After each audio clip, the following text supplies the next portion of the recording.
My friend judged my sugar daddy until I told her parents about her side job. Bella and I were best friends since freshman year. When I started dating Richard last year, I was honest about the arrangement.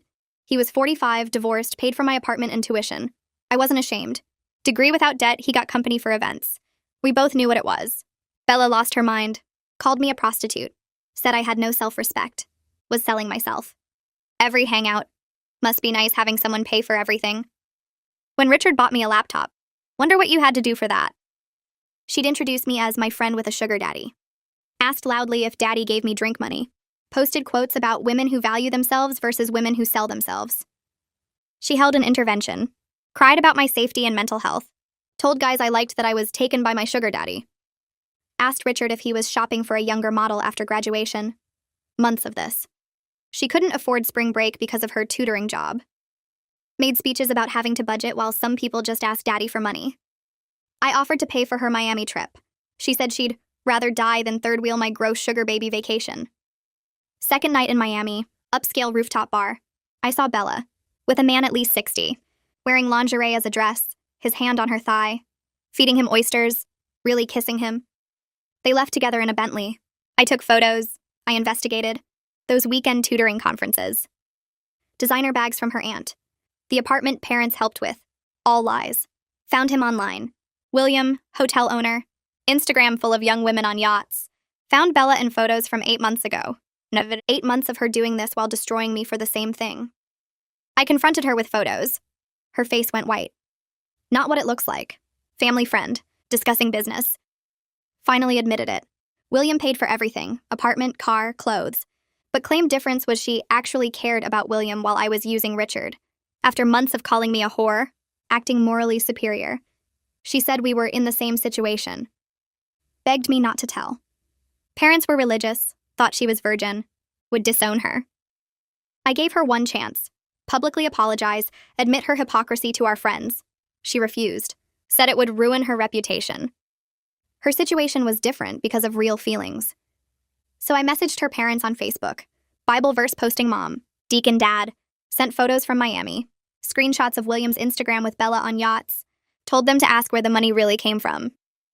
Next day, Bella called hysterical.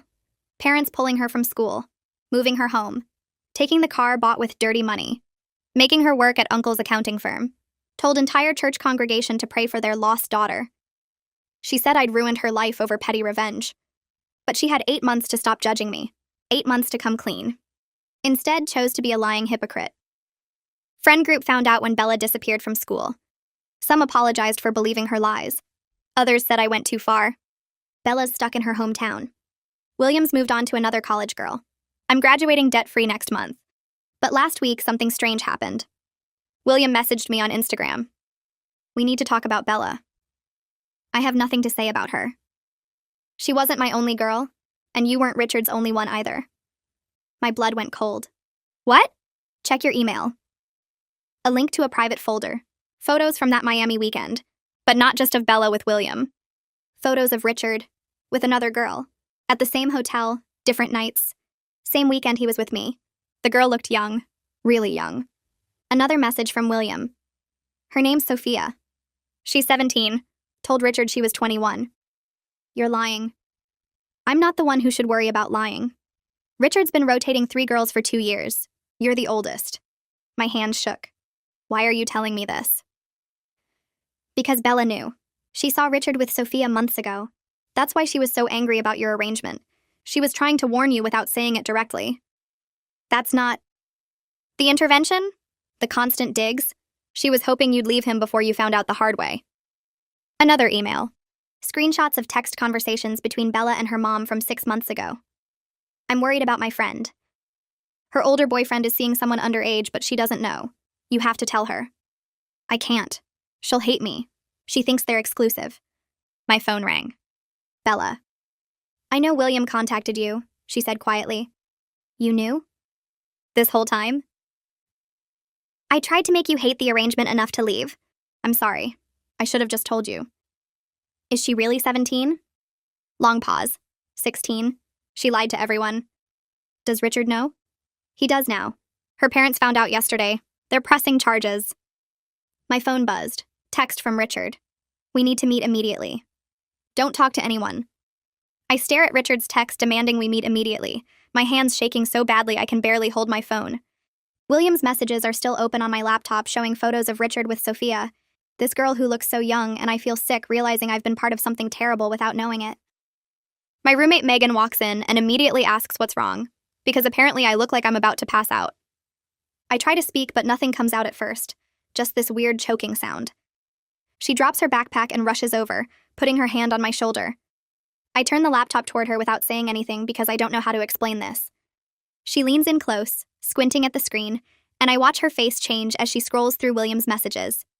Her eyes get wider with each photo, each line of text. She looks at me and back at the screen twice before sitting down hard on the couch next to me. She asks if I knew about any of this, and I swear I didn't.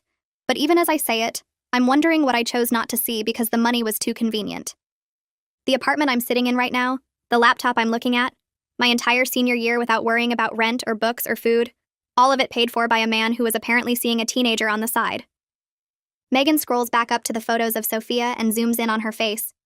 She's wearing what looks like a high school hoodie in one picture, standing next to Richard outside some restaurant. In another, she's dressed up nice, but something about her posture, her smile, screams young in a way I didn't want to see before. Megan says we need to call her brother Dominic, who's a lawyer, before I respond to Richard or do anything else. I nod because I can't think straight, and having someone tell me what to do feels better than trying to figure this out myself. Megan pulls out her phone and steps into the kitchen, talking low and fast. I can hear pieces of the conversation, words like underage and evidence, and immediately. She comes back 2 minutes later and says Dominic is leaving work right now. He'll be here in less than 2 hours. I ask what I'm supposed to do until then, and she says nothing. Absolutely nothing. Don't respond to Richard, don't call anyone, don't delete anything. Just sit here and wait. So I sit there staring at my phone with Richard's text still glowing on the screen. The words look different now, more threatening. We need to meet immediately. Don't talk to anyone. It sounds less like a request from someone I had an arrangement with and more like an order from someone who's scared. I wonder what he thinks I know, what he's worried I might say. Megan makes me tea even though I didn't ask for it and sits next to me without talking. The silence feels heavy but also kind of safe, like she's giving me space to process without making me explain anything yet. My phone buzzes twice with texts from Richard asking if I got his message, saying it's urgent. Megan reaches over and turns my phone face down on the coffee table. She says Dominic will know what to do, just hold on. I try to drink the tea, but my hands are still shaking and some of it spills on my jeans. The hot liquid seeps through the fabric, but I barely feel it. I keep thinking about all the times Richard asked about my friends, wanted to know who I hung out with, asked if any of them needed help with money or housing.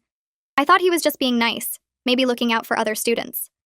Now I'm wondering if he was shopping.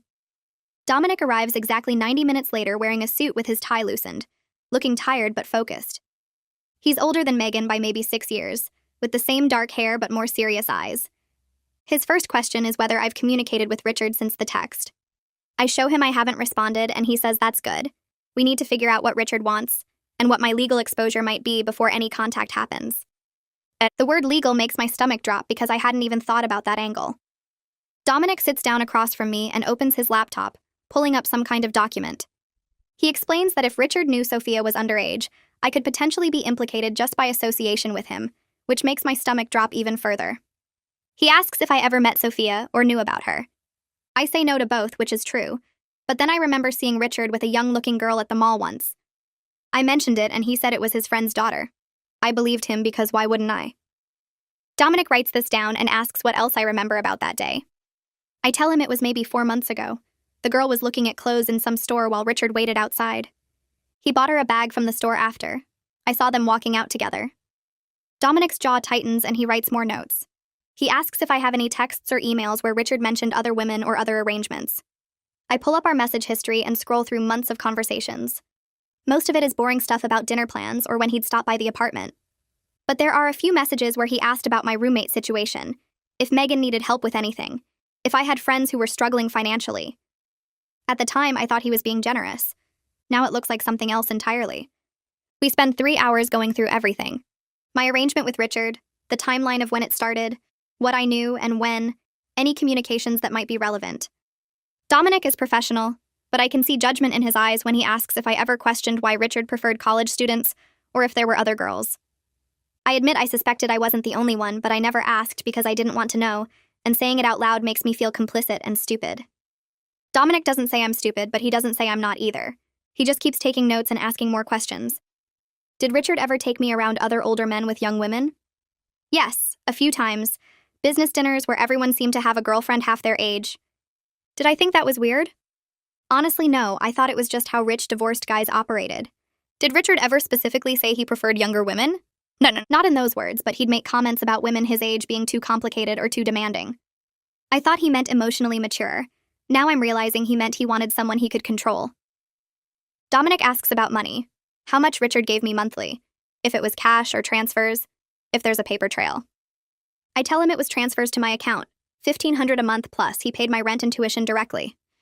Dominic writes this all down and says this is actually good because it creates a clear record of the financial arrangement. I ask why that's good and he says it establishes the nature of our relationship if this goes to court. The word court makes me feel sick again. Megan brings us more coffee and sandwiches that I can't eat. Dominic keeps asking questions. Did Richard ever ask me to lie about anything? Did he ever introduce me to anyone as something other than what I was? Did he ever ask me to recruit other girls? No to all of it.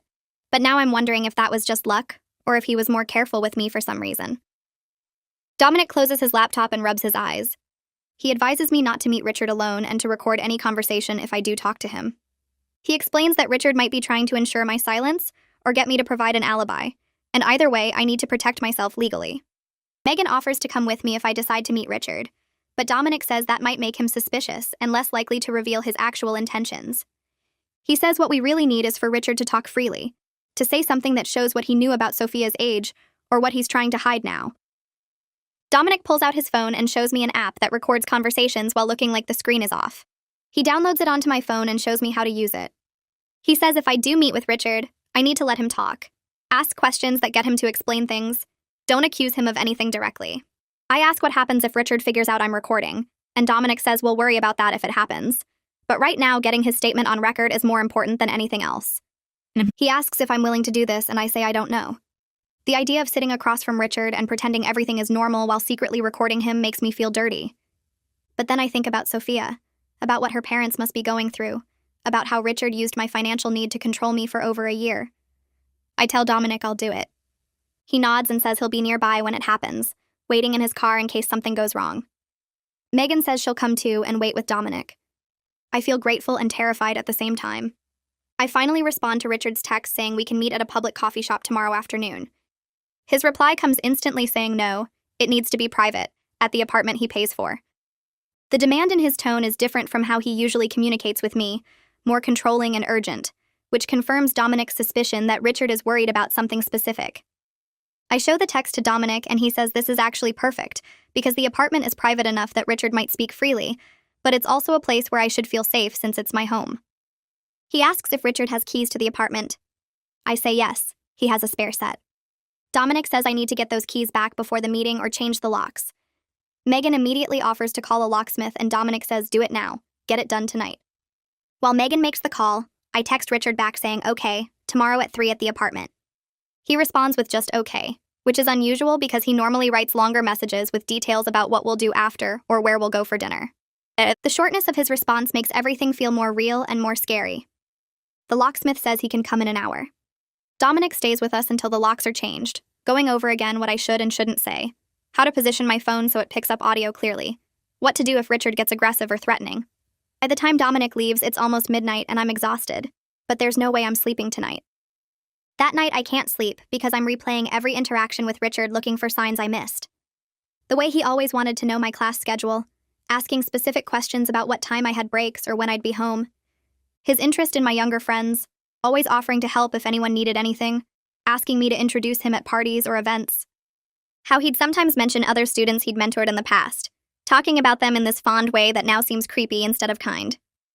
I feel stupid for not questioning why a successful divorced man in his 40s wanted to spend time with college girls instead of women his own age. Every excuse I made for him, every time I told myself it was just a mutually beneficial arrangement between adults, now sounds like lies I told myself because the money was too good to question. I get up around 2 and make more tea, standing in my kitchen that Richard pays for, looking at furniture Richard bought, wearing pajamas Richard's money purchased. Everything in this apartment is tainted now. Megan's door opens and she comes out in her robe asking if I'm okay. I say no, and she just nods and sits at the table with me. We don't talk, just sit there in the quiet dark until my phone rings and makes us both jump. Bella calls me at 2 in the morning and I almost don't answer, but something makes me pick up. Her voice is small and scared when she asks if William contacted me, and when I say yes, she starts crying. Not loud, dramatic crying, but this quiet, broken sound that makes my chest hurt. She asks what he told me, and I say everything, about Richard and Sophia and how Bella knew. There's a long pause where I can hear her breathing. She says she saw Richard with Sophia at a restaurant 6 months ago. The girl was in her school uniform, and when Bella tried to warn me indirectly, I got defensive and angry. I remember that conversation now. Bella had asked if I trusted Richard, if I knew what he did when I wasn't around, if I ever worried about who else he was seeing. I told her to mind her own business and stop judging my choices. She got quiet after that, and I thought I'd won the argument.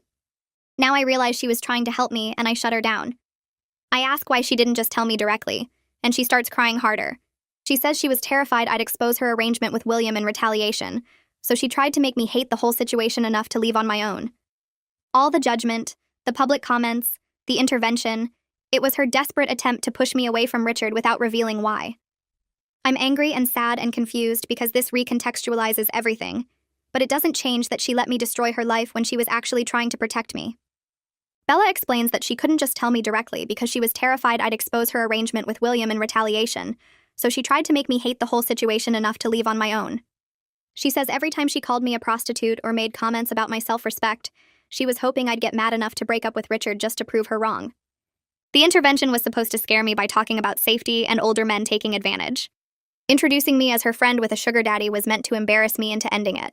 She thought if she made the arrangement look bad enough from the outside, I'd see it the way she saw it after witnessing Richard with that teenager. But instead, I just got defensive and dug in harder, convinced she was jealous or judgmental.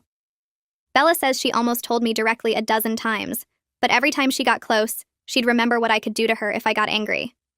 She'd think about her parents finding out, about being pulled from the school, about losing everything. So she kept trying indirect methods that just made me hate her instead. I tell her I understand, but I'm also furious because her fear of me meant I stayed with Richard for months longer than I might have. If she'd just trusted me with the truth, maybe I would have left before things got this bad.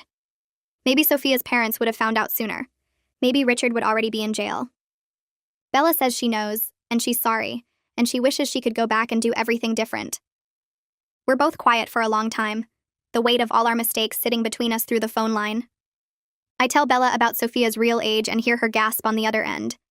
She says when she saw them together, she thought the girl was just young-looking college freshman, not an actual teenager. She's crying harder now, saying she should have reported it to someone instead of trying to handle it indirectly. I tell her we both should have done a lot of things different, and now we're both stuck dealing with the consequences. She asks what I'm going to do about Richard's demand to meet. I tell her about Dominic's plan, about recording the conversation, about trying to get Richard to say something incriminating. Bella goes quiet for a minute and then asks if she can come with me. I almost laugh because 2 weeks ago I destroyed her entire life, and now she's offering to help me. But I also realize I need someone who understands these arrangements and their dynamics. Dominic said not to bring Megan because it would make Richard suspicious, but Bella showing up might actually work since he knows we were friends. I tell her I'll think about it and call her back in the morning. After we hang up, I sit there holding my phone, thinking about how everything got so twisted. Bella tried to save me by destroying our friendship. I tried to punish her by ruining her life. Richard tried to control us both by exploiting our need for money. William played messenger because he wanted to cause chaos or maybe clear his own conscience. And somewhere in all this mess is Sophia, a 16-year-old girl whose life got caught up in the same predatory system that trapped me and Bella. None of us made good choices, but some of us had way more power than others, and that matters. The next morning, I pick up my phone and stare at Bella's name in my contacts for a long time before I finally text her. She answers within seconds asking if I'm okay, and I tell her about Richard's message demanding we meet. There's a pause where I can see the 3 dots appearing and disappearing like she's typing and deleting over and over. Finally, her message comes through saying she wants to come with me, that she owes me this much after everything that happened. I almost laugh out loud sitting there on my bed because 2 weeks ago I sent those photos to her parents and destroyed her entire life, got her pulled out of school and stuck working at her uncle's accounting firm while her church prayed for her soul. Now she's offering to walk into a meeting with Richard, who might be dangerous, might be desperate, might say or do anything to protect himself from criminal charges. But I also know she understands these arrangements in a way Megan never could, understands the power dynamics and the manipulation, and how men like Richard think. Dominic specifically said not to bring Megan because it would make Richard suspicious. But Bella showing up might actually work since he knows we were friends, and he might buy that we're working through our issues. I text back saying okay and asking if she's sure, and she responds immediately saying she's sure, that she should have been honest with me from the start instead of trying to manipulate me into leaving him. I tell her to meet me at my apartment tomorrow at 2 so we can go together. And she sends back a simple okay, followed by a heart emoji that makes my chest hurt, because we used to send those to each other constantly, and now it feels strange and careful. Megan comes home from class and finds me sitting on the couch staring at my phone. I tell her Bella's coming with me tomorrow and watch her face go through about 5 different expressions before she settles on concerned but supportive. She asks if I'm sure that's a good idea given everything between us, and I explain Dominic's reasoning about not making Richard suspicious, plus Bella actually understanding how these arrangements work. Megan nods slowly and says she gets it, but I need to be careful because Bella's in a vulnerable position right now, and Richard might try to use that against both of us. She's right, and I know it, but I also need someone there who won't make Richard immediately defensive. Megan helps me download a recording app on my phone that looks like it's turned off, shows me how to activate it without anyone noticing. We practice a few times until I can do it smoothly. Then she texts Dominic to let him know the plan changed. He calls within minutes, and I can hear the hesitation in his voice when he asks if I'm certain about bringing Bella. I explain my reasoning, and he's quiet for a long moment before saying, okay, but I need to be prepared for Richard to threaten Bella's situation with William if he feels cornered. Dominic spends the next hour coaching me on what not to say, how to avoid making statements that could implicate me in anything Richard did, how to deflect questions without seeming defensive. He tells me to let Richard talk as much as possible, that people usually incriminate themselves when they're nervous and trying to control a narrative. I take notes on my laptop even though my hands are shaking, writing down phrases to avoid and questions to redirect. When we finally hang up, it's almost midnight and I'm exhausted, but I know I won't sleep much tonight. The next day moves in this weird slow-motion way where I'm hyper-aware of every minute passing. I change clothes 3 times trying to find something that looks normal and not like I'm preparing for a confrontation. Megan makes me eat breakfast even though I feel sick, saying I need energy for whatever happens today. At 1:30, I'm pacing in the living room when my phone buzzes with a text from Bella saying she's outside. I grab my keys and phone, double-check the recording app is ready, and head downstairs. Bella's standing next to a beat-up Honda I don't recognize, wearing jeans and a plain sweater that look nothing like her usual style.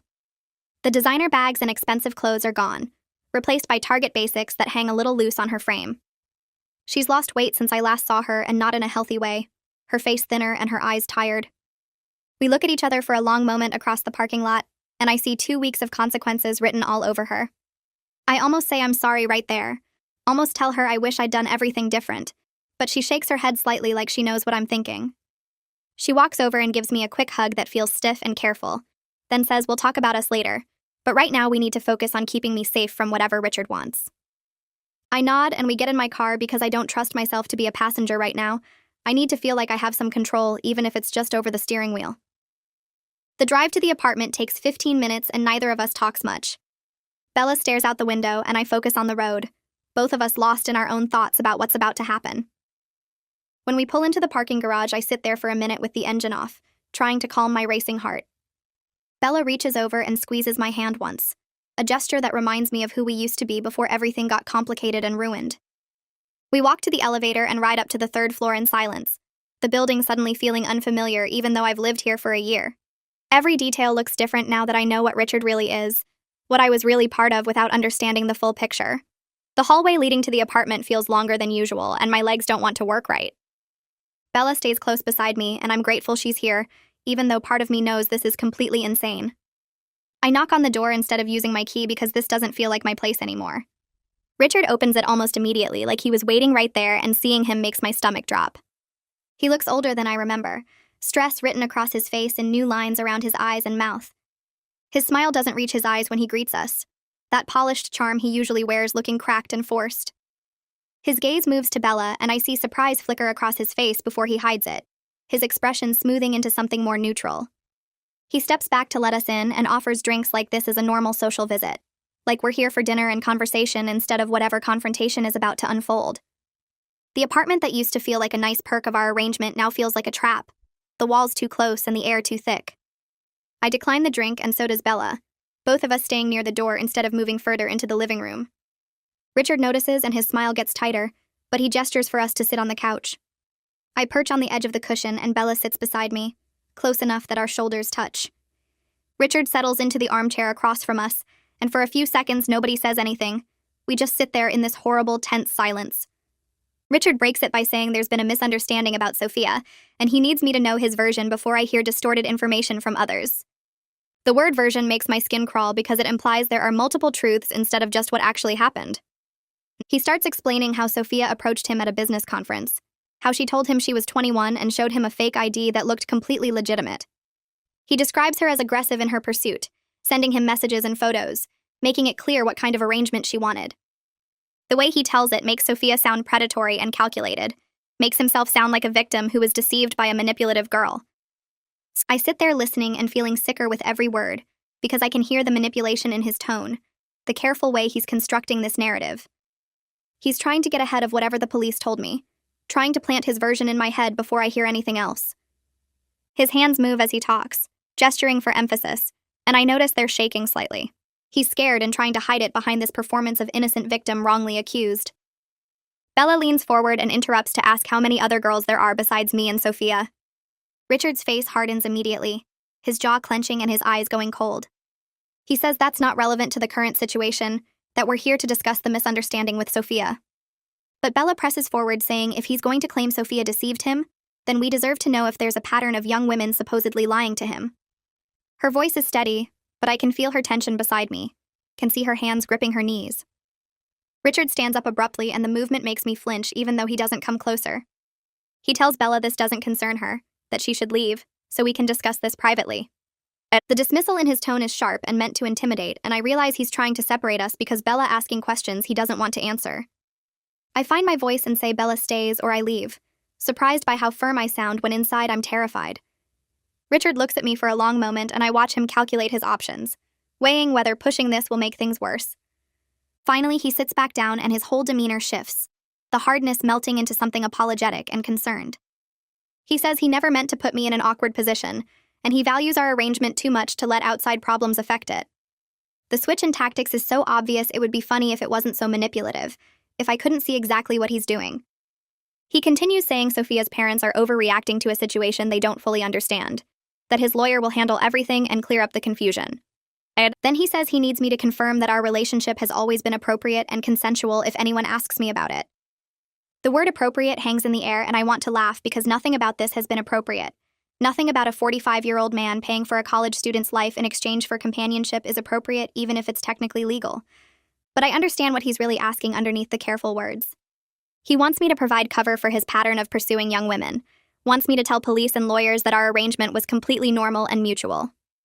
Dominic's warning echoes in my head about not making statements that could implicate me, about being careful with every word I say. I ask Richard directly what he expects me to say if police contact me, keeping my voice neutral. His expression shifts to something calculating and harder, the apologetic mask slipping for just a second. He says just tell the truth about our arrangement, nothing more, and the emphasis on nothing more is a clear instruction to limit what I reveal. Bella asks what truth he wants told, whether it's the truth that he specifically seeks out college students, or the truth that he pays for relationships with women young enough to be his daughters. Richard's jaw clenches again, and he turns his attention to Bella with obvious hostility. He tells her she's not in a position to judge anyone given her own situation with William, and the threat is implicit but completely clear. He knows about Bella's arrangement and he's willing to use it as leverage to shut her up. I realize in that moment that Richard probably knows everything, that men like him and William talk and share information about the girls they're involved with. The thought makes me feel violated in a new way, like I was evaluated and discussed by people I never even met. I stand up and say I need time to think about everything, needing to get out of this apartment before I say something that makes things worse. Richard's mask slips completely and he stands too, moving closer in a way that feels threatening even though he doesn't touch me. He reminds me that he pays for this apartment, my tuition for this final semester, my car insurance, and all of that could disappear if I'm not careful about what I say to people. The financial threat is explicit now. No more pretending this is a partnership or mutual arrangement. He's showing me exactly what this always was, his money buying my compliance and my silence. I understand now that our relationship was never about companionship or mutual benefit. It was always about his control and my dependence. He engineered it that way from the start, creating financial ties that would make it hard for me to leave or speak against him. Bella grabs my arm and pulls me toward the door, both of us moving quickly before Richard can say anything else. We practically run down the hallway to the elevator, and I'm shaking so hard I can barely press the button. The elevator doors closed, and Bella grabbed my phone, turning it off completely. She pulled me through the lobby and into the parking lot where my car sat under a streetlight. I fumbled with my keys and dropped them twice before she took them from my shaking hands. She got into the driver's seat, and I collapsed into the passenger side, my whole body trembling like I'd been standing in freezing water. We sat there in silence for maybe 5 minutes while I tried to make sense of what just happened. Richard threatened me. Actually threatened to take away my apartment and tuition if I didn't protect him from a criminal investigation about a 16-year-old girl. The man who bought me laptops and took me to nice restaurants just told me he'd destroy my life if I told the truth about him. Bella started the car but didn't put it in drive. She turned to look at me, and her expression was serious in a way I'd never seen before. She said we needed to go back to Dominic right now because what Richard just did was probably witness tampering or obstruction of justice or something illegal like that. I stared at her, my brain moving slowly through the shock. The recording. I'd recorded the whole conversation on my phone like Dominic told me to. That recording had Richard basically admitting he knew about other girls, threatening my finances, telling me to limit what I said to police. Bella drove fast through empty streets back to my apartment where Dominic was still waiting with Megan.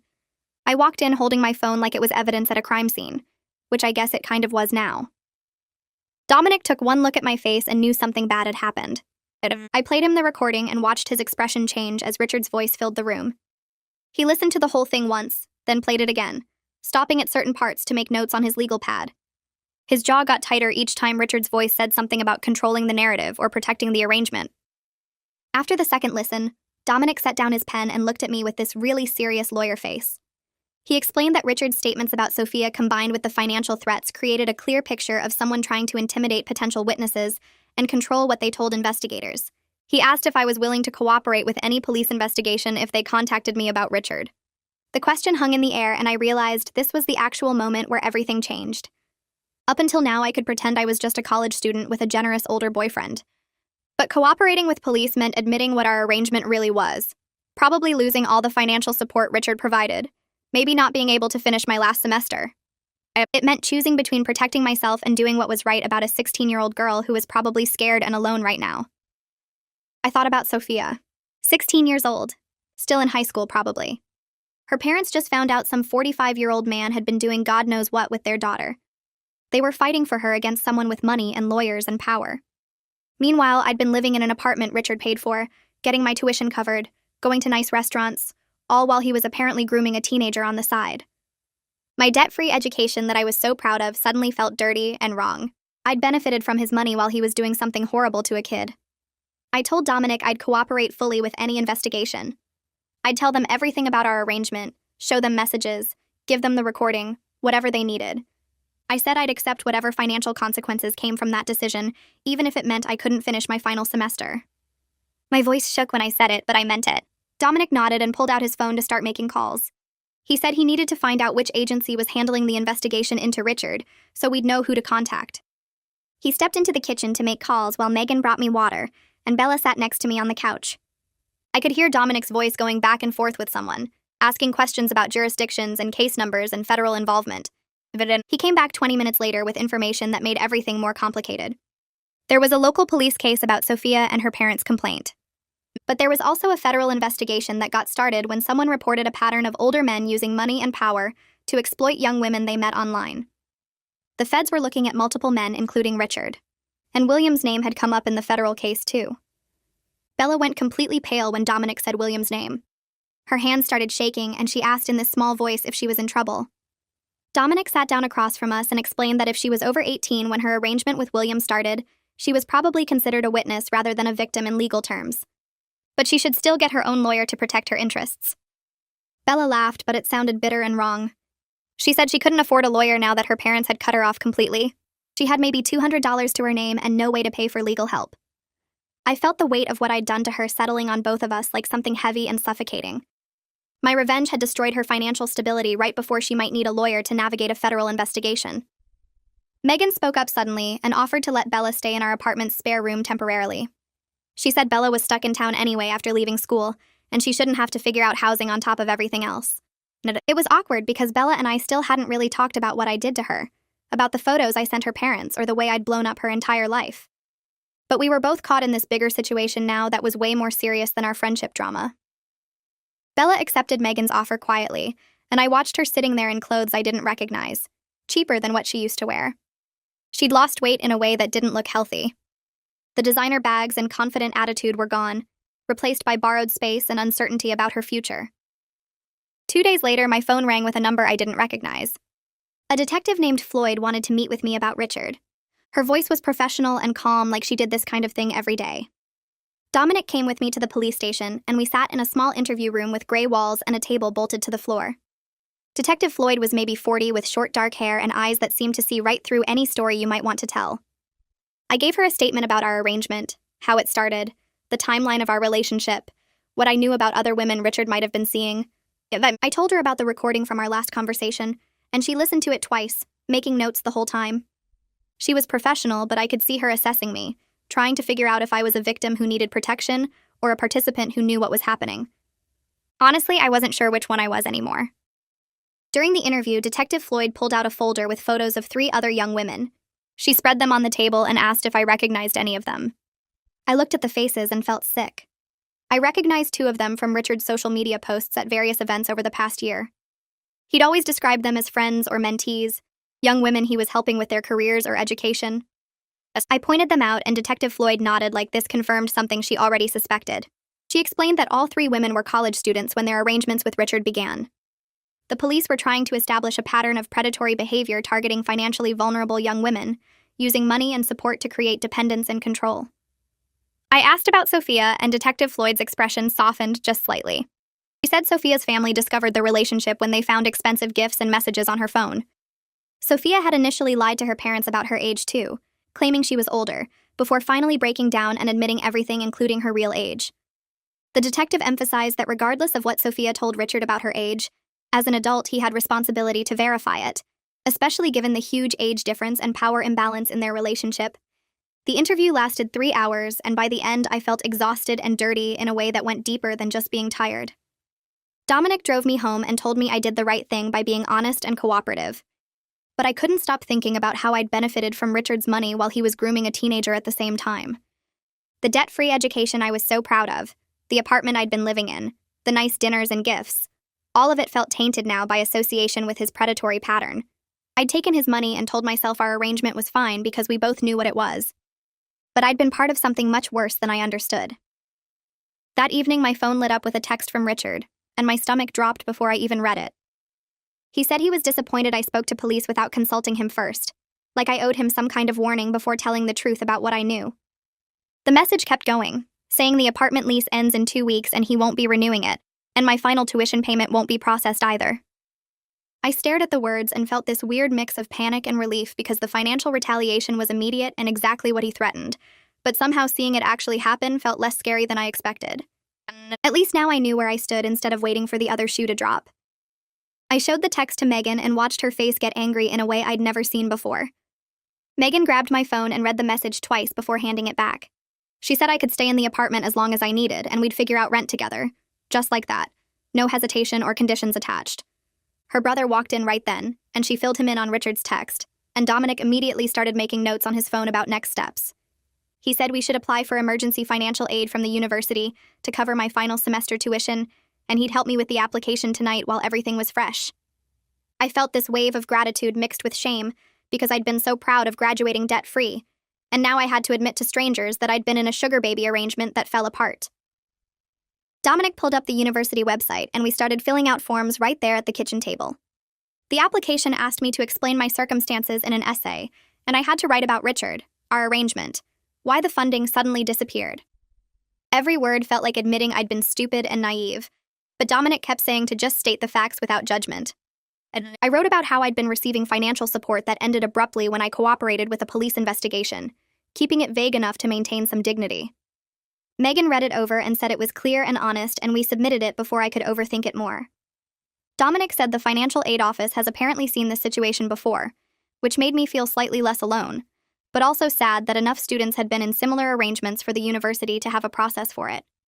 The next morning, Bella showed up at the apartment to help me pack. I hadn't asked her to come, but she texted saying she knew I had to move and she wanted to help, so I said okay because I didn't have the energy to argue. We worked in silence for a while, boxing up my clothes and books and all the stuff Richard's money had bought. Every item felt tainted now, like I should throw it all away and start over with nothing, but I couldn't afford to be that dramatic about it. Bella wrapped my dishes in newspaper and I packed my bathroom stuff, and neither of us talked about what was happening. Finally, she stopped and said she was sorry for not just telling me directly about seeing Richard with Sophia months ago. Her voice was quiet, and she didn't look at me while she said it, just kept folding a sweater she'd already folded twice. I put down the box I was holding and told her I was sorry for destroying her life, instead of just talking to her about what she'd seen. We both started crying then, standing in this apartment that Richard paid for, surrounded by half-packed boxes of a life that was falling apart. Bella said our friendship was broken in ways that can't be easily fixed, and I agreed, because how do you come back from what we did to each other? But we were stuck together in this mess anyway, both of us dealing with the aftermath of arrangements with men who turned out to be worse than we thought. We kept packing after that, passing tape and markers back and forth, and it felt like maybe we were building something new, even if it would never be what we had before. Requested Reds is on Spotify now. Check out link in the description or comments.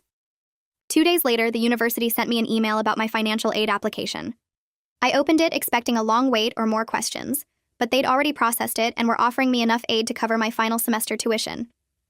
The email said I'd graduate with about $15,000 in debt instead of nothing, which felt like a lot after spending a year planning to be debt-free.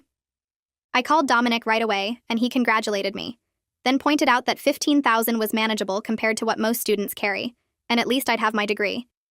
He was right, but I still felt stupid for not questioning Richard's generosity sooner, for not asking what it was really costing beyond the obvious.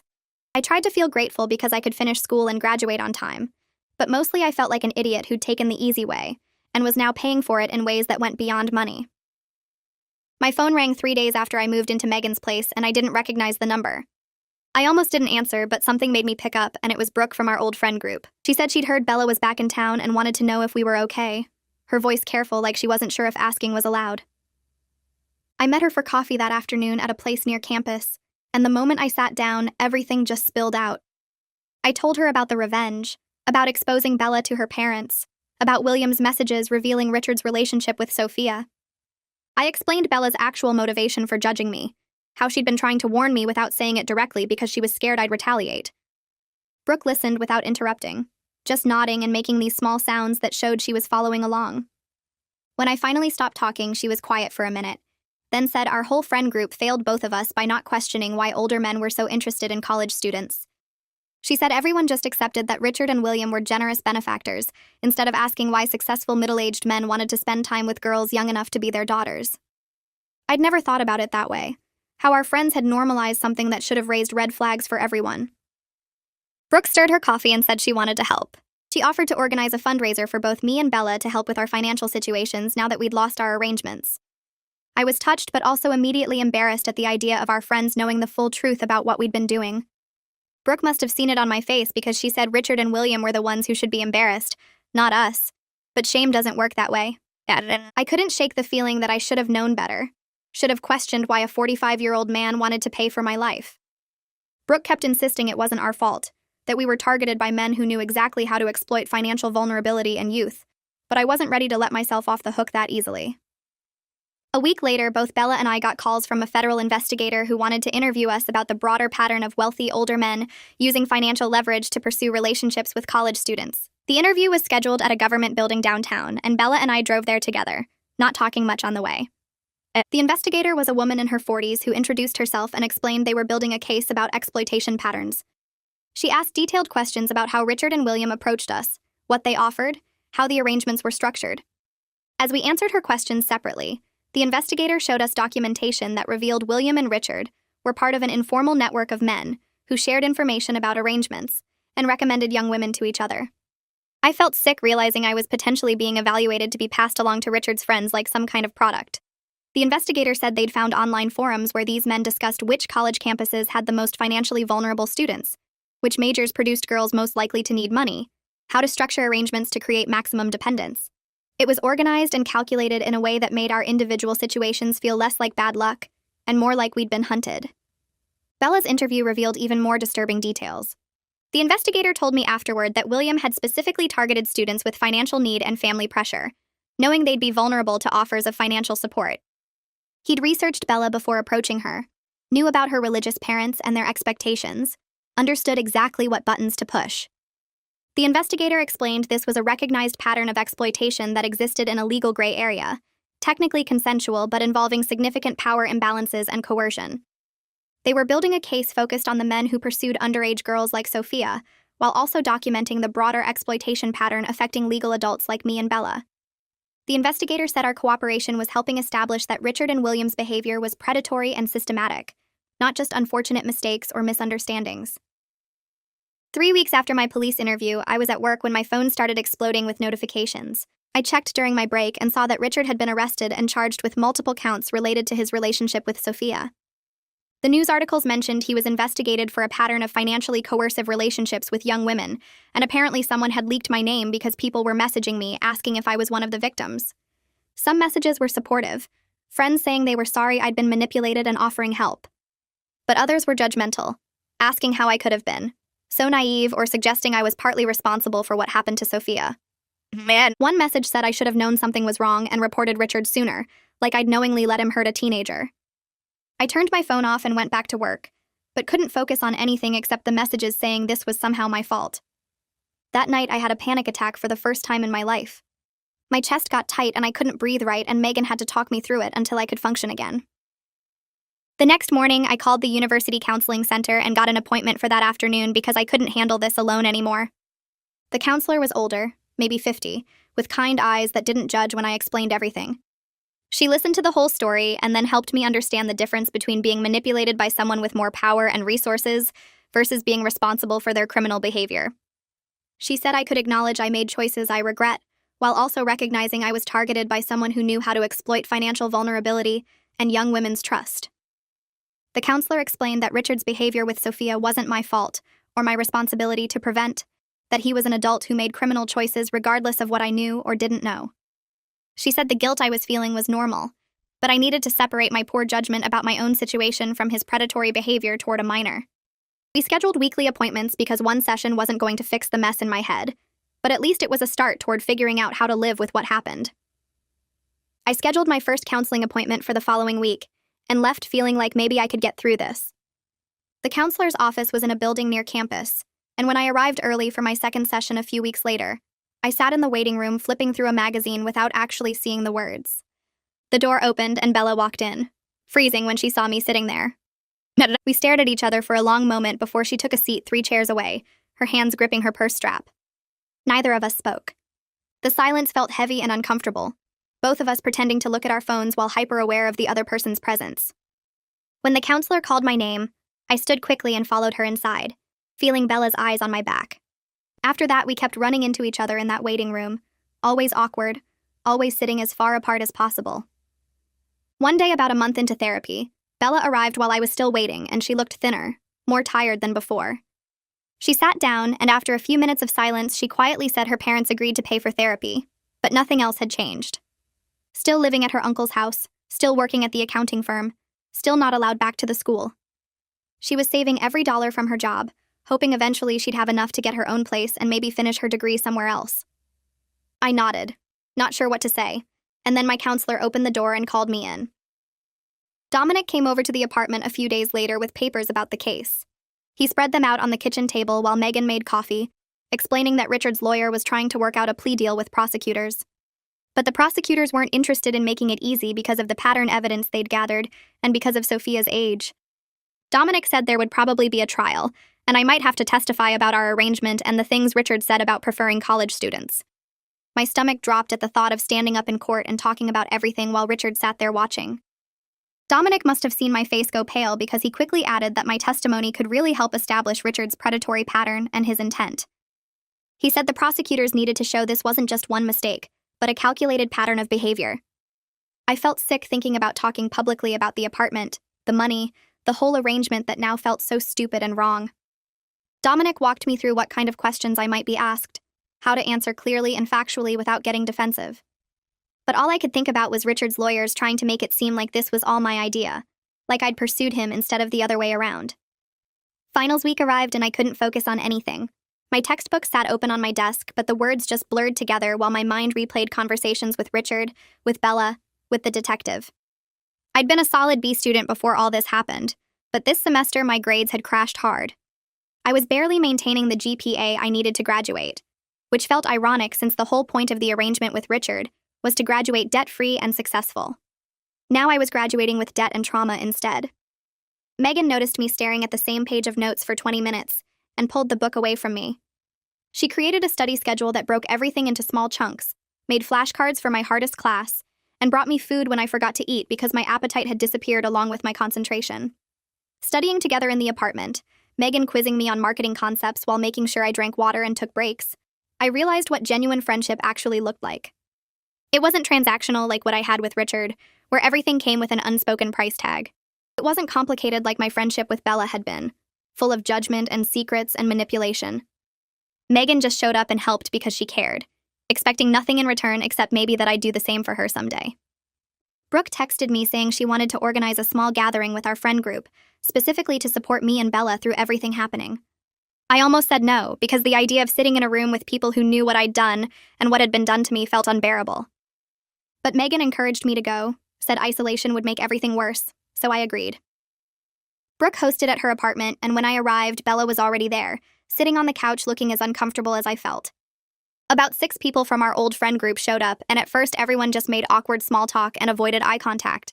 Then Brooke cleared her throat and said we needed to talk honestly about what happened and how we'd all missed signs of something bad. She facilitated the conversation carefully, asking questions about power dynamics and age gaps and financial control. It was uncomfortable at first, everyone knowing about my arrangement with Richard and Bella's situation with William, but Brooke kept pushing us to look at the bigger picture. How had we all normalized older men pursuing college students? Why hadn't anyone questioned Richard's interest in sponsoring a student? Several other friends quietly admitted they'd been in situations with older men that felt questionable looking back. Professors who paid too much attention, bosses who offered special mentoring, family friends who were too interested in their lives. I listened to these confessions and realized this pattern was way more common than anyone wanted to admit. We'd all been taught that older men's attention was flattering, that financial support was generous, that we should be grateful for their interest. Nobody had taught us to question why successful older men preferred young women they could control through money and power. My last final exam was for my hardest class, and I walked out of the testing room feeling completely numb. I was going to graduate. The registrar had confirmed I'd met all requirements despite my grades dropping this semester. But it didn't feel like the victory I'd imagined back when I first agreed to Richard's arrangement. Back then, I'd pictured walking across the stage debt-free, proud of how smart I'd been to secure funding without loans. Instead, I felt empty relief that this nightmare semester was ending, that I'd somehow survived despite everything falling apart. Megan picked me up outside the building and took me to dinner at a nice restaurant to celebrate finishing the semester. She ordered champagne even though we could barely afford it and made a toast to surviving. I tried to smile and act happy, but halfway through the meal I started crying and couldn't stop. Other diners were staring, but I couldn't control it. All the stress and fear and shame pouring out while Megan held my hand across the table. I didn't know how to feel about any of this anymore. Was I a victim or was I complicit? Had I been manipulated or had I made a stupid choice? The counselor said both things could be true, but my brain couldn't accept that complexity. 2 weeks after finals ended, Dominic called to say Richard's trial date was set for 2 months from now, which meant I'd have to come back to town to testify. The trial would happen after graduation, so I'd have my degree, but I'd need to return to face Richard in court. Dominic came over that evening to prepare me for what the defense lawyers would do. He explained they'd try to make it seem like the arrangement was my idea, that I'd pursued Richard for his money, that I was a willing participant who knew exactly what I was doing. They'd ask about how we met, whose idea the financial arrangement was, whether I'd been with other older men before Richard. Dominic said the key was to stick to facts and not get defensive when they tried to make me sound calculating or manipulative. Just answer the questions clearly and truthfully without letting them put words in my mouth. But I was terrified of being torn apart on the witness stand, while Richard sat there watching, probably looking respectable in an expensive suit, while his lawyers painted me as a gold digger. Dominic promised the prosecutors would prepare me thoroughly, and that he'd be there in the courtroom for support. Still, the idea of publicly describing my arrangement with Richard, of having every detail examined and judged, made me want to throw up. Bella called me one morning sounding nervous and asked if I'd do something for her. Her parents had finally agreed to meet with her after months of refusing all contact, and she wanted me to come along for support. I was surprised she'd ask me after everything I'd done to her, but she said I was the only person who really understood what she'd been through with William and her parents' reaction. We drove to her hometown together, 3 hours in my car with the radio filling the awkward silence between us. When we got there, I dropped her at her parents' house and went to wait at a coffee shop downtown. And 3 hours passed while I drank too much coffee and tried not to imagine what was being said in that house. Finally, Bella texted that she was done, and I picked her up from the curb. She looked completely exhausted, her eyes red from crying. She got in the car and sat quietly for a minute before telling me what happened. Her parents were willing to help her finish school eventually, maybe in a year or two, but she had to keep living with her uncle and following all their rules. No moving out, no contact with William, obviously, and mandatory church attendance every week. They wanted her to prove she was serious about changing her life before they'd invest in her education again. Bella sounded defeated, but also slightly hopeful, like at least there was a path forward even if it was long and controlled. Graduation day arrived hot and sunny, and my family drove in to watch me walk across the stage. My parents, my younger brother, and my grandmother all sitting in the auditorium while I lined up with the other graduates in our caps and gowns. They knew some of what had happened this year. I'd told them about Richard being arrested and that I'd have to testify, but I hadn't explained the full details of our arrangement or how much debt I was graduating with. My mom thought Richard had been a mentor who turned out to be predatory, which was technically true but missed the part where I'd agreed to the whole setup. When my name was called, I walked across the stage and was accepted my diploma, and I could hear my family cheering from somewhere in the crowd. Afterward, we took photos outside, and my mom hugged me tight, saying she was proud of me for finishing despite all the difficulties this year. I let myself feel proud too, even though this wasn't the debt-free graduation I'd planned, even though I was walking away with $15,000 in loans and trauma instead of the clean slate I'd imagined. Bella showed up at graduation even though she wasn't graduating herself, standing at the back of the crowd of families. I spotted her after the ceremony ended, and we looked at each other across the lawn. She walked over slowly, and we stood there for a moment before she said we needed to talk. We found a quiet spot away from the crowds and finally had the conversation we'd been avoiding for months. Bella said she forgave me for exposing her to her parents, but she'd never forget the feeling of her entire life being destroyed in one day. The panic when her phone started ringing, her mother crying, her father's cold voice telling her to come home immediately. I said I understood if she couldn't fully forgive me, and that I'd always regret choosing revenge over just talking to her honestly. We both cried a little, standing there in our graduation area while families celebrated around us. Bella said our friendship was permanently changed, that we'd never be as close as we were before because too much damage had been done. But she wanted to try to rebuild something different, maybe not best friends, but people who understood each other and could offer support when needed. I agreed that was probably the best we could hope for.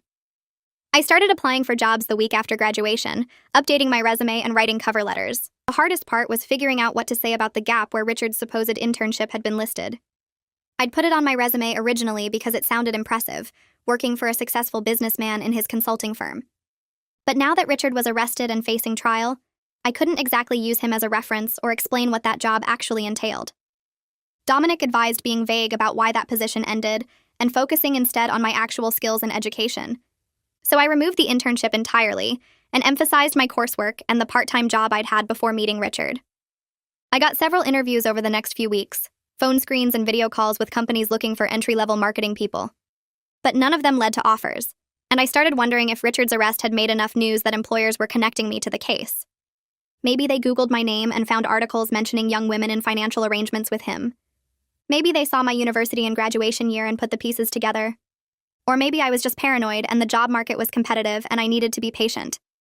I got the job offer on a Wednesday morning while sitting in Megan's apartment checking my email for the 100th time that week.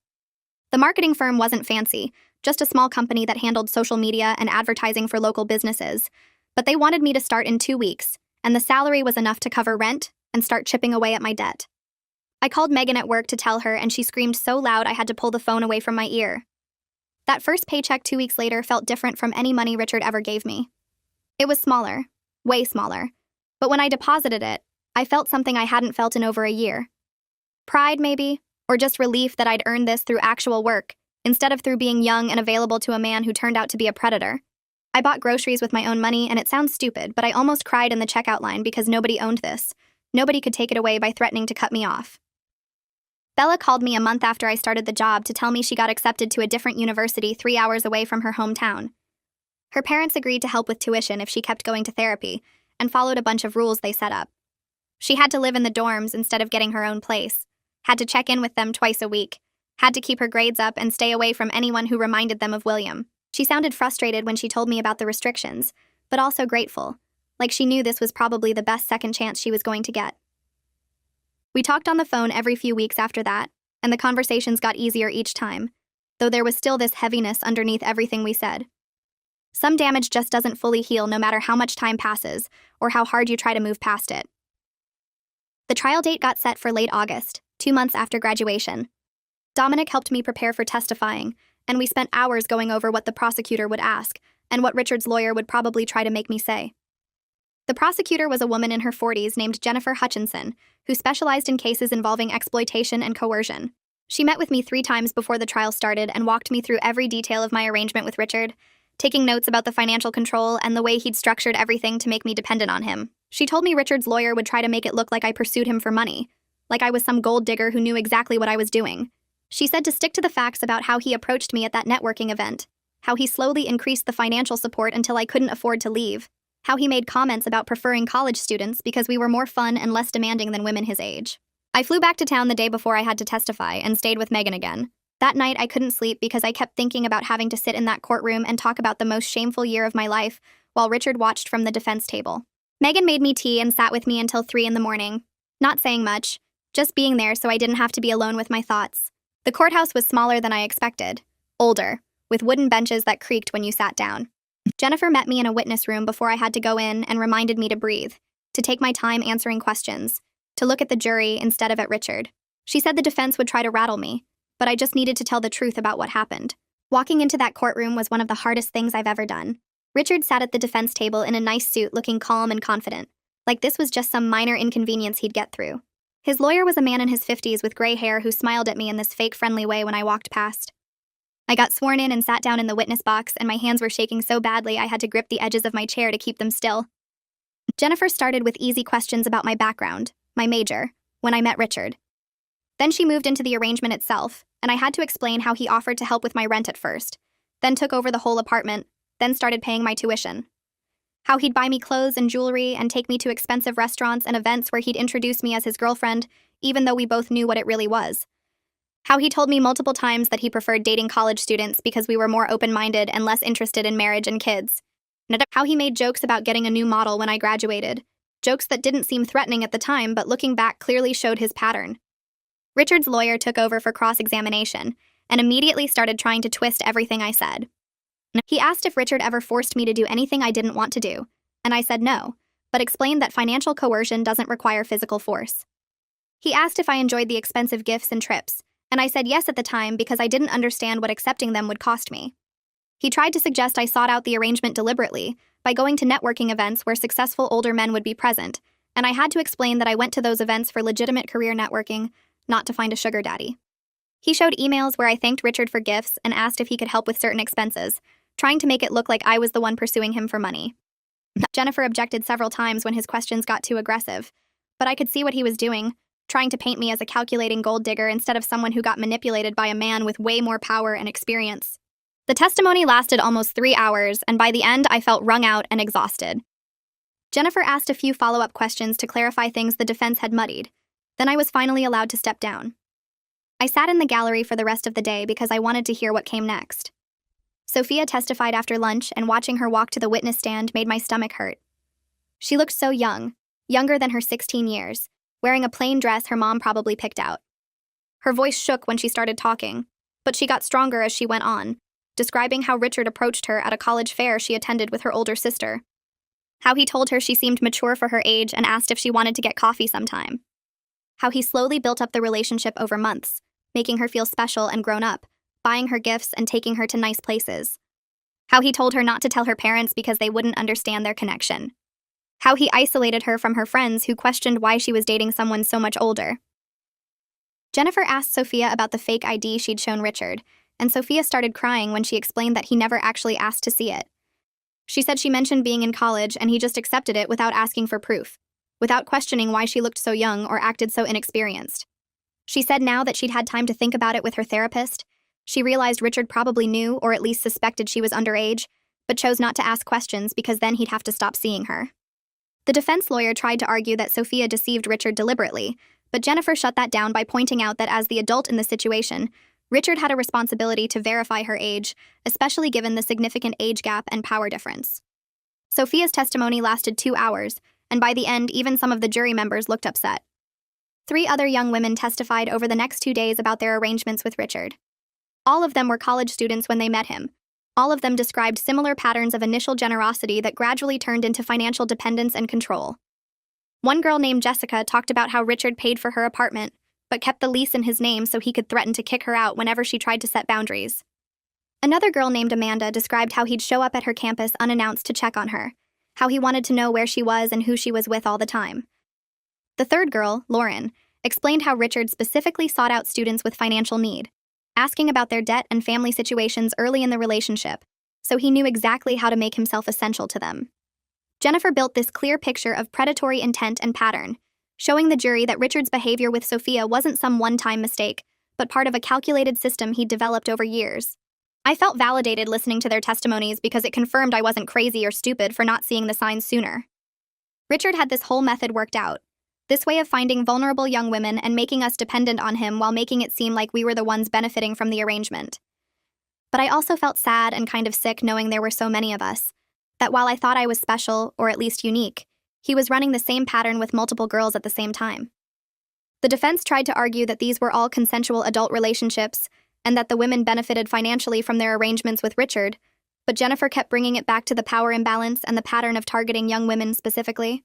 She showed emails where Richard bragged to friends about his stable of college girls, messages where he discussed which universities had the best ratio of attractive students to wealthy older men looking for arrangements. The trial lasted a week, and the jury got the case on a Friday afternoon. They deliberated for 2 days, coming back Monday morning with a verdict. I sat in the gallery with Megan on one side and Bella on the other, because Bella had driven up for the verdict, even though she didn't have to testify. The jury foreman stood up and read guilty on multiple charges related to Sophia, including statutory rape and contributing to the delinquency of a minor. Guilty on charges of financial coercion related to the rest of us. Not guilty on a few of the lesser charges, but guilty on enough that Richard's face went pale, and his lawyer put a hand on his shoulder to keep him in his seat. The judge set sentencing for a month later, and remanded Richard to custody until then. I watched the bailiff put handcuffs on him and lead him out of the courtroom and felt this weird mix of relief and emptiness. Relief that he was being held accountable. Emptiness because this didn't undo the year I spent in that arrangement, or erase my poor judgment in not questioning it sooner. Jennifer found us outside the courtroom and told us Richard would likely face significant prison time, given the conviction on the charges related to Sophia, and the pattern evidence from the rest of us. She said sentencing hearings would be in a month and we could give victim impact statements if we wanted. I said yes immediately because I wanted Richard to hear exactly how his financial control had affected my judgment and self-worth. Bella hugged me in the parking lot and we both cried a little. Not happy crying, but this exhausted, relieved crying that comes after something terrible finally ends. She had to drive back to her uncle's house that night, but she promised to come back for the sentencing hearing. A few weeks after the trial, I got contacted by advocates working on legislation to address financial coercion in relationships with significant power imbalances. The federal investigation into Richard and William had expanded to include several other men in similar patterns, and there was momentum building for new laws that would make this kind of exploitation easier to prosecute. And they wanted me and Bella to share our stories to support the policy changes, maybe testify before a state legislative committee. I told them I needed to think about it because the idea of making my story that public felt overwhelming. Bella felt the same way when I talked to her about it, scared of what her parents would think if she testified about her arrangement with William in some official government setting.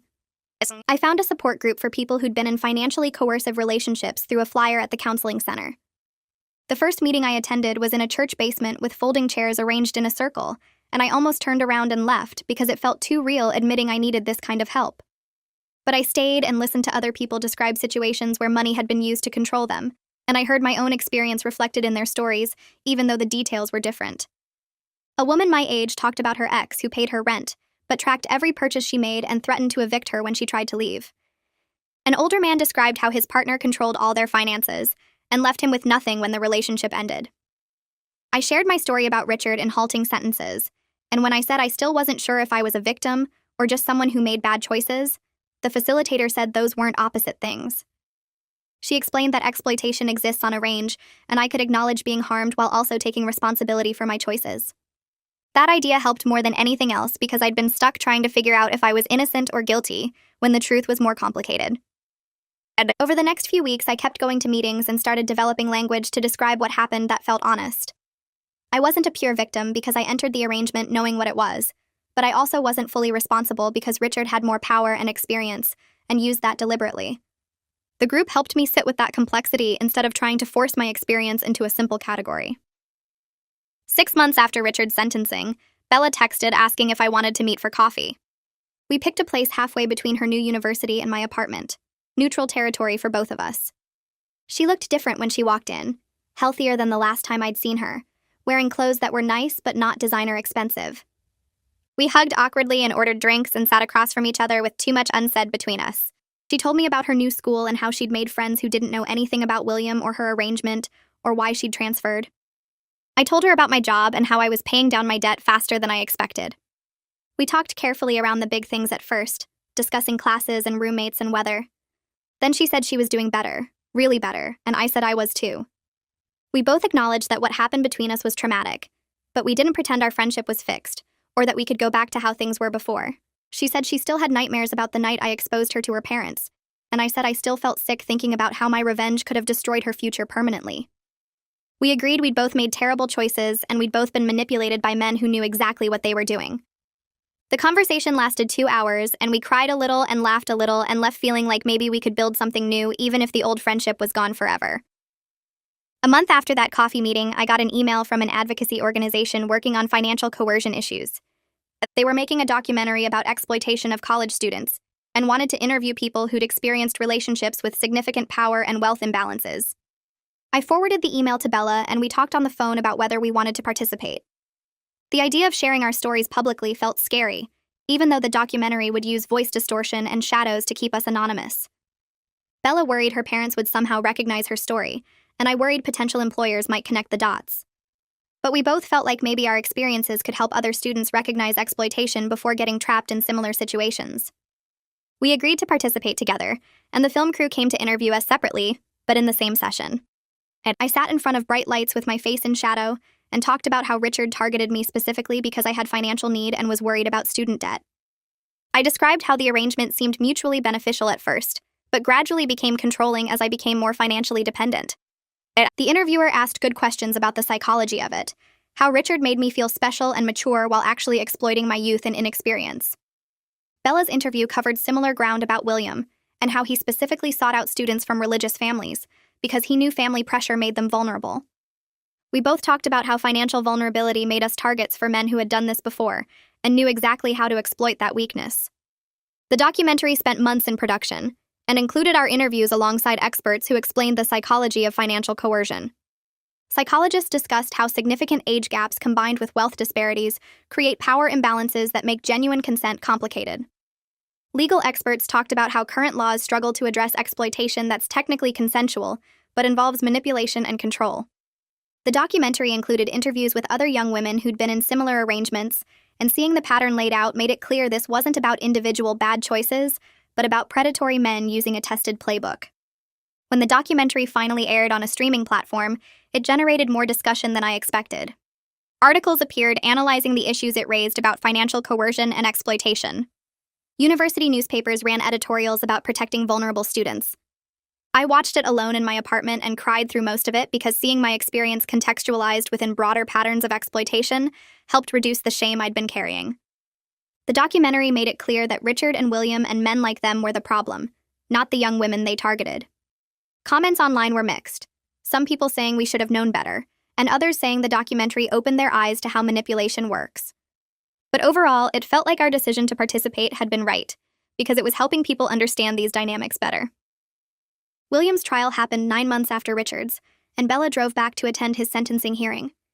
She'd written an impact statement and practiced it with her therapist for weeks. I went with her for support and sat in the gallery while she stood in front of the judge and described how William's exploitation had damaged her relationship with her family and her sense of self-worth.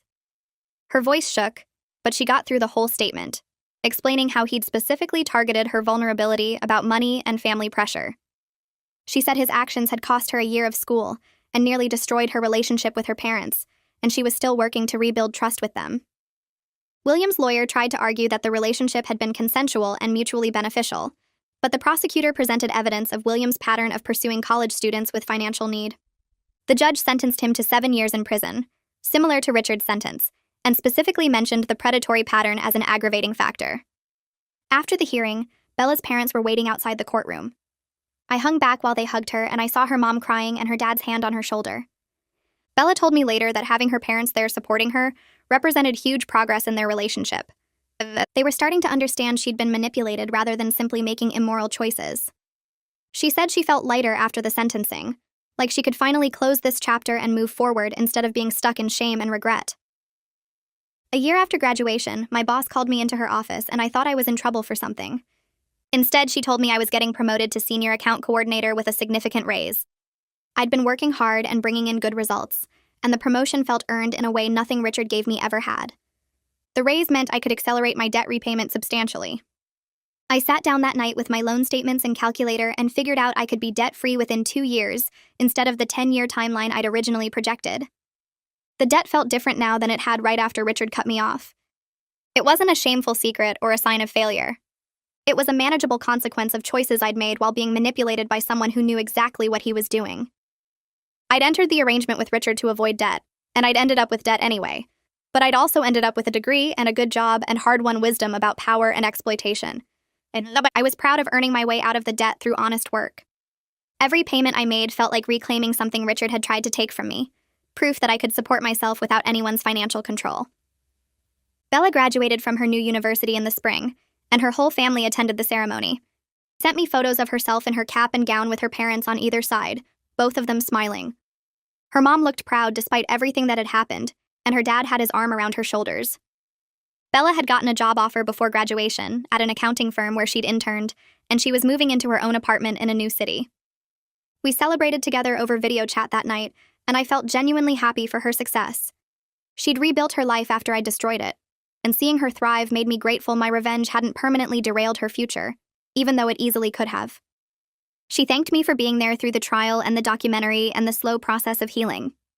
I thanked her for trying to warn me about Richard, even when I wouldn't listen.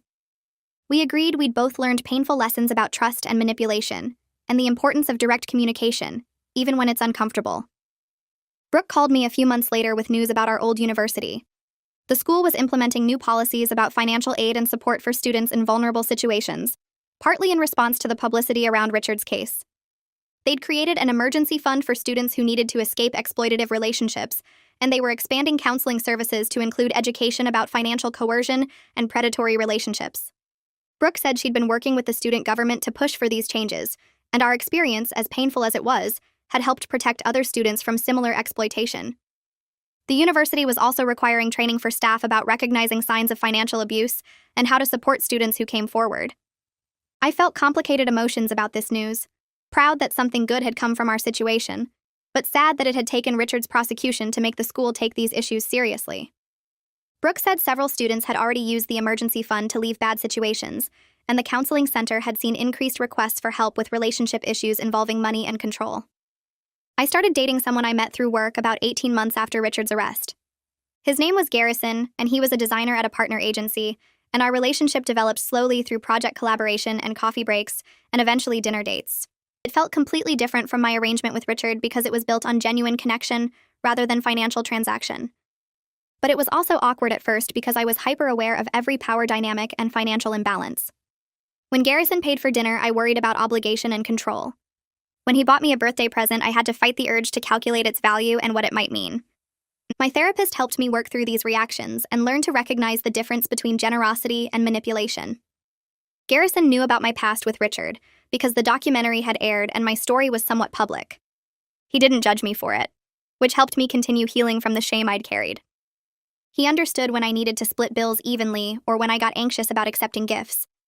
We talked openly about money and expectations and boundaries, and that transparency felt revolutionary after the unspoken rules and financial control of my arrangement with Richard.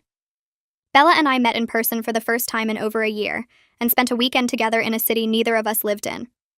We rented a small apartment and spent 2 days talking honestly about everything that had happened between us. I told her about the moment I decided to expose her to her parents, and how I'd felt justified and righteous, and certain she deserved it. She told me about seeing Richard with Sophia and being terrified to tell me directly, because she knew I'd think she was being hypocritical.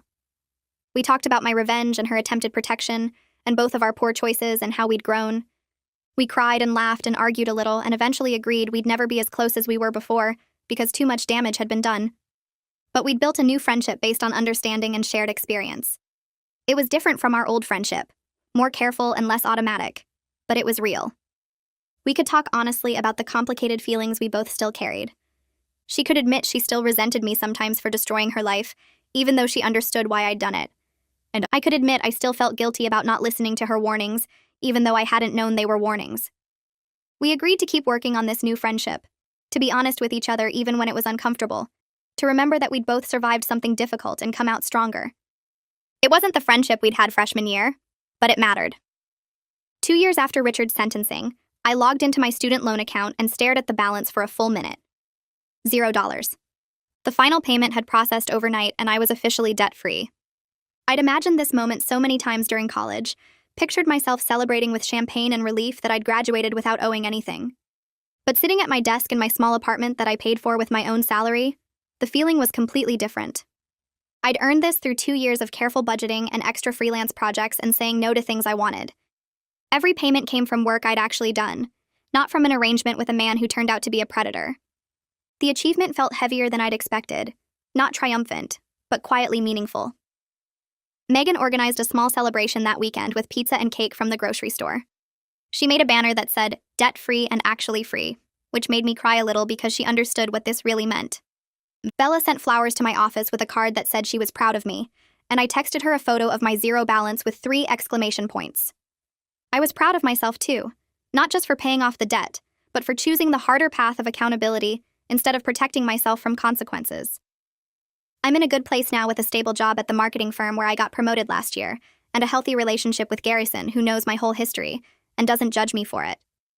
My friendships feel genuine instead of transactional, and I've learned more about power dynamics and exploitation than I ever wanted to know. The experience with Richard taught me awful lessons about vulnerability and how easily manipulation can look like generosity, but it also taught me about resilience and the possibility of recovery even when you've made terrible choices. Bella is thriving in her new city with her own accounting career and her own apartment that she pays for herself. We text regularly about normal things like work stress and dating and what shows we're watching, and we visit each other a few times a year. Our friendship will always be marked by what happened between us, by my revenge and her attempted protection, and both of our involvement with predatory men, but it's also been strengthened by how we both chose growth over bitterness. Richard is in prison serving his sentence, and Sophia is in therapy and doing better according to the victim advocate who occasionally updates us. The documentary we participated in has been viewed by hundreds of thousands of people, and we get messages sometimes from young women who recognize similar patterns in their own relationships and got out. The ending isn't perfect or neat because I still have moments of shame when I remember how easily I was accepted Richard's arrangement, and Bella still struggles with her family relationships even though they're slowly improving. We both carry scars from the experience that show up in unexpected ways, like how I get anxious when someone offers to pay for dinner, or how Bella freezes when she sees expensive cars. But we survived something that could have destroyed us completely. We grew into people who understand complicated truths about exploitation and choice, and we're using our experiences to help others recognize and escape similar traps. That's not the triumphant debt-free graduation I imagined when I was accepted Richard's first offer of help with tuition, but it's real and honest and ultimately more meaningful than the fantasy I was chasing. Life is messy and complicated and full of choices that seem clear until you're living with their consequences, but I'm finally okay with that uncertainty. Well, that's another top-tier episode of Life Falling Apart. If you're still watching, I'm impressed by your commitment to chaos. Subscribe, you've clearly earned it.